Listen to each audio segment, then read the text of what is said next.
Have you heard of cases where Kenyans are being scammed by strangers who appear to have very specific information about their personal lives?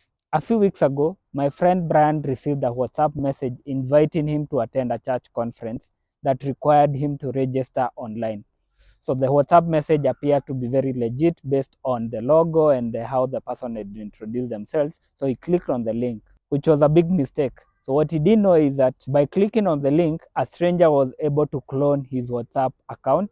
And now all his messages, as well as his activities in WhatsApp groups, were now visible to this stranger. So what happens next? The stranger became Brian, almost literal. So the stranger started making calls to Brian's contacts, his business partners, his family friends, and they will have a very convincing customized story because they already know what the relationship with Brian is. So for example, in one of Brian's friends groups, a friend of his had asked for information about a tour agent who could help them organize a trip to Zanzibar. So the scammer posed as a travel agent, knowing that they had received referrals from Brian. And this worked for a while because the scammers knew what the victims were up to, and the victims too also trusted the voice on the other end since it was their friend Brian. And this is what digital impersonation looks like in 2025.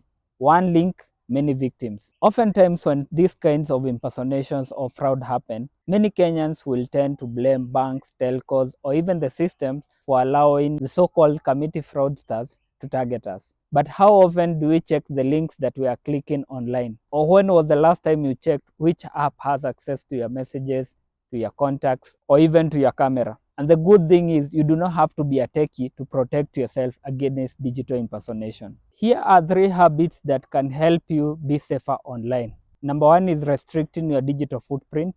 We all have control over what we share about ourselves online. Not every win or every document deserves to be on social media, and restricting what you share about yourself online is the first step to getting power over your data. Number 2 is develop a habit of checking the app permissions on your phone. You can go to your settings and see which apps have access to what. And sometimes you'll be surprised to learn how many apps have access to your photos, your messages, or even your call log. Number 3 is also to check which organizations have data about you. And maybe a good habit is to Google yourself and see who has information about you. And under the Data Protection Act in Kenya, you have every right to ask any organization what information they hold about you and even demand its deletion. And this is not about fear, it's about safety, because your data is not just ordinary pieces of paper and numbers, it's the keys to your identity. And if you do not protect it, then you are also not safe. Anytime someone asks for your personal information, whether it's online or offline, pause and ask yourself whether it's necessary. Do not be fearful to ask questions about where the data is being used. In instances where you have already shared your data, reclaim it. In today's world, your safety starts with you protecting your personal information.